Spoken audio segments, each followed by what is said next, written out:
저희가 또 두 번째로 치는 핵심 이야기 한번 살펴보겠습니다. 바로 노상원의 수첩입니다.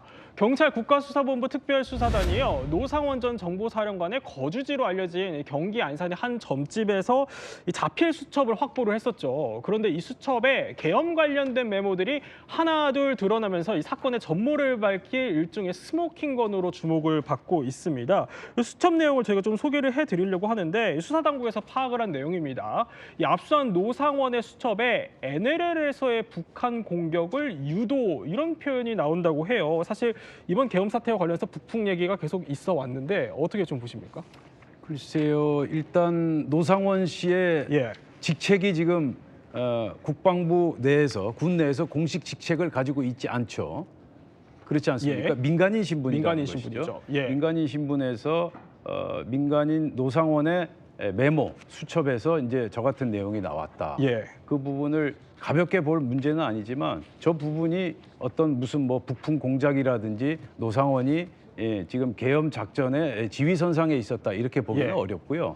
그래서 저는 어떻게 보냐면 지금 노상원 씨가 지금 국방부 내 김영현 장관 그리고 여인영 방첩사령관 등 군 내부 지휘 라인, 개선 라인과 어떻게 연계됐었느냐 하는 부분을 주도 면밀하게 살펴보고 나서 판단해야 된다. 단순히 개인적인 차원의 메모인지 아니면 실제 실행을 하기 위해서 공동으로 어떤 저 같은 계획을 작성한 것인지 그 부분부터 일단 밝혀야 된다고 생각합니다. 그렇군요. 근데 앞서서 사실 야권에서는 이 김용현 전 장관이 쓰레기 풍선 살포, 북한의 쓰레기 풍선 살포 지점에 대한 원점 타격 또 그리고 이 우리 무인기가 평양 상공에 투입하도록 지시를 했다 이런 의혹들이 있어서 이걸 근거로 경찰에 외환죄로 사실 고발을 했습니다. 윤석열 대통령이랑 또 김용현 전 장관에 대해서. 그러면 이번 이 사태와 엮어진다면 이번 사태의 이 수사, 그러니까 메모가 나왔다는 거가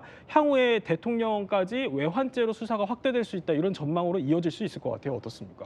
사실 아직까지는 뭐 제 개인적인 생각입니다만 그런 외환죄까지도 혐의가 확장되기에는 조금 어려운 단계가 아닌가 싶긴 합니다. 네, 왜냐하면은 뭐 지금까지 결국 나온 것들을 종합하더라도 예컨대 외환 유치의 그런 죄가 성립을 하려면 또 외국과의 그런 통모라는 것 그런 것들도 이제 확인이 돼야 됩니다. 근데 지금 그런 사실들에 대해서는 아직까지 드러나지 않고 단지 그런 것들을 유도했다라는 의혹을 받고 있는 상황이기 때문에 사실 그렇다면은 이런 외환의 죄와 관련해서 성립을 인정하는 데까지 뭐 다른 더 증거들이 필요하지 않나 이런 생각이 들고 또 한편으로는 뭐 기소까지는 이르지 않는다 하더라도 그렇다면 뭐 예비나 음모에 해당하는 것 아닌가라는 생각을 해볼 수가 있는데 사실 예비라는 것은 결국 물적인 준비가 있어야 되고 만약 이런 부분까지 따진다면 실제로 어느 정도 실행에 착수가 돼 있었는지를 확인해야 될 겁니다.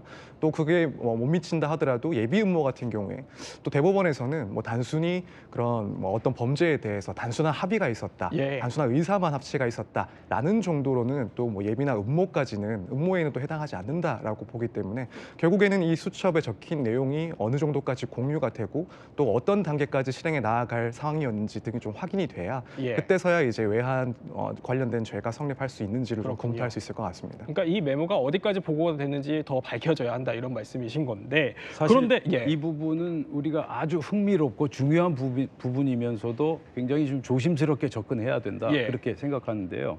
우선 이 오물풍선 살포 지점에 대한 원점 타격 그리고 우리 무인기의 평양 상공 투입 이 두 가지 사실에 대해서 지금 진위 여부가 확실히 가려지지 않은 상태죠. 그런데 이런 상태에서 지금 외환죄 적용을 우리가 언급한다. 외환죄라는 건 외국 또는 외국인과 통모해서 우리 국가 안위를 위태롭게 했을 때 외환죄가 적용되지 않겠습니까? 그래서 굉장히 이건 엄중하게 우리가 들여다봐야 되고 노상원이라는 민간인 신분 한 사람이 메모에 뭐가 나와 있다고 해서 지금 이 부분을 우리가 자세하게 세심하게 들여다볼 필요는 있지만 그러나 이 부분을 너무 과대하게 포장해서 해석하는 건 곤란하다. 그 말씀을 꼭 드리고 싶습니다. 그런데요. 이 메모에 하나가 더 있어서 또 여쭤보려고 해요. 뭐냐면 노상원의 수첩에 정치인과 언론인, 종교인, 노조, 판사 등을 수거 대상으로 밝힌 메모가 나왔습니다. 그러니까 사람을 수거 대상으로 표현을 한 건데 이거 좀 어떻게 보셨어요? 그러니까요. 지금 2024년 대한민국에서 벌어지고 있는 일들이 우리 국민들이 모두 다 이거 정말 사실인 거 맞아?라고 의문을 가지실 것 같아요. 예. 계엄 이야기를 김민석 의원 등이 뭐 수개월 전부터 얘기했을 때 많은 분들이 뭐라고 했습니까? 그거 도대체 있을 수 있는 일이야? 예. 왜 음모론을 가져와? 이렇게 얘기를 했는데 지금 보면 민간인이라는 노상원 씨가 지금 현역 뭐 사령관 뭐 이런 사람들을 부렸다는 거 아닙니까? 예. 자기 점집 근처에 있는 롯데리아에 불러서 지시를 하고 그것뿐만 아니라 지금 말씀하신 것처럼 정치인, 언론인 등을 수거한대요. 그러니까 우리 국민들이 많이 놀라셨던 게 계엄 포고령에 네. 처단한다라는 단어가 그랬죠. 있었어요. 예. 처단? 정치인들 그리고 의료인들을 처단해? 그런데 이번에는 수거를 해. 이거는 사실 도저히 있을 수 없는 일인데 이런 것들이 수첩에 있는 부분에 대해서 저도 믿고 싶지 않습니다. 그리고 말씀하신 것처럼 철저하게 수사를 해야 돼요. 예. 그런데 이런 민간인이 압력할 수 있도록 그런 환경을 만들어줬던 게 지금 윤석열 대통령과 그 치하에 있던 사람들이잖아요. 예. 이런 부분들에 대해서 저는 국민들이 진짜 분노하실 거라고 생각하고 이 부분을 민간인이 수첩에 쓴 걸 우리가 뭐 그렇게 중요하게 받아들일 수 있느냐라고 하실 수도 있지만 거꾸로 어떻게 민간인이 대한민국 군 조직을 이렇게 흔들고 예. 망가뜨릴 수가 있습니까? 이런 부분 정말 엄중하게 수사하고 우리 국민들께 정말 낱낱이 파헤쳐야 된다고 저는 진짜 강조드리고 싶어요. 예. 그런데요, 뭐 이 메모가 실제로 윤 대통령에게 보고가 됐는지 여부는 더 따져봐야겠지만 사실 앞뒤가 안 맞는 듯한 정황들이 또 여기서도 발견이 됩니다. 그러니까 윤석열 대통령 측근 이 석동현 변호사는 사실 대통령이 체포의 채자도 꺼내지 않았다 이렇게 앞서 설명을 했었는데 이 메모에는 체포의 의미로 읽히는 수거라는 표현이 등장한다는 말이죠. 어떻게 좀 나중에 재판에서 이게 향후의 증거로 쓰일 수 있을까요?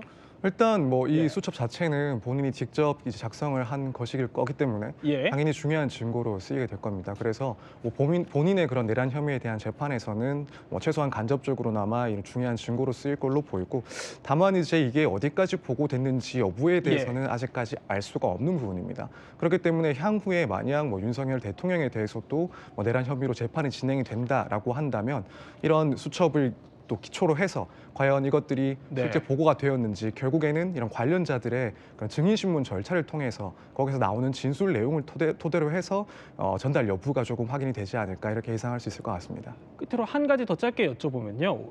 조금 전에 전해진 소식인데 윤 대통령이 사실 헌법재판소의 탄핵심판 서류 수령을 계속해서 거부를 해오고 있었잖아요. 근데 헌재가 오늘 이 윤 대통령에게 이 서류가 송달된 걸로 간주하겠다 이렇게 설명을 하고 탄핵심판을 진행하겠다고 밝혔습니다. 이게 향후에 변론 기일에는 영향을 안 미치는 것 같은데 윤 대통령의 재판에는 어떤 영향을 좀 미치게 되는 건가요? 사실 이런 관련 서류가 애초에 처음부터 송달이 되지 않았다라고 본다면 사실 그 이후에 있을 그런 변론 준비 기일 같은 절차들이 사실상 진행되기가 불가능한 상황이었습니다. 그렇기 때문에 헌법재판소에서도 뭐 지난주부터 이 송달 간주 여부 등을 검토를 하겠다라는 입장으로 확인이 됐고요. 뭐 결국에는 이제 송달이 됐다라고 본다는 그런 결정을 했기 때문에 지금 예정이 되어 있는 28일로 예정이 되어 있는 것 같은데 변론 준비 기일 자체는 27일 진행이 뭐 충분히 일단 될 것 같고, 다만 이제 윤 대통령 측에서는 어쨌든 송달 간주가 되는 그 시점, 그것도 지금 20일이라고 알려져 있는데 그때부터 해서 뭐 이런 재판을 준비하는데 상당한 시간이 필요하다, 시간이 너무 짧았다라는 식으로 일단 나올 수가 있습니다. 그래서 첫 기일에는 사실 뭐 윤 대통령 입장이 그런 받아들여져서 좀 실질적인 내용은 이루어지지 않을 가능성도 있다고 봅니다.